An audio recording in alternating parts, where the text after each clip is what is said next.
the super complicated way to tie your belt. So find the middle of the belt, so that means both ends are the same length.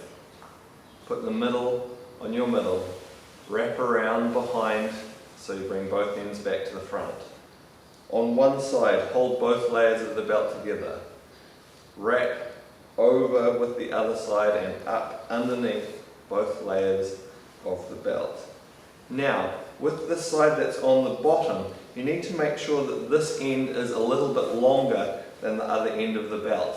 What you're going to do is lift it up and wrap it over and put it underneath both layers of the belt, leaving a loop here. The high end of the belt you put through the loop, making sure that you leave a loop here on the other side. Pull the bottom end down and then bring it up and through the loop you left on the other side and pull tight.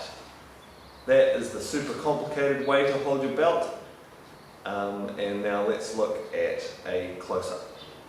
Find the middle of your belt, put it on your middle, wrap around behind, bring both ends back to the front.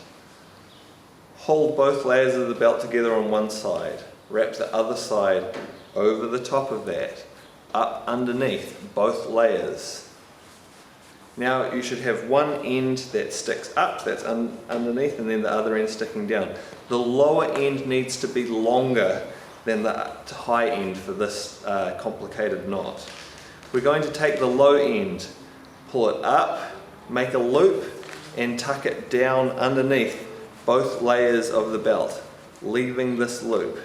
We're going to take the high end, put it through the loop, making a loop on the other side. Take that bottom end, start to pull it down and thread it through the other loop you just made, and then pull both ends tight. Benefits of the super complicated way to tie your belt. Well, this is actually a really secure way to tie your belt as well. So it's going to be really hard for this to come undone while you're training. So it's a knot that you can tie and it's probably not going to come undone at all while you train. So that's a real plus. The extra loops that you make means that it takes up more length of your belt, so you end up with shorter ends. So if your belt's a bit long, that can be a good thing. It can shorten the belt up so the ends are a length that you're more comfortable with.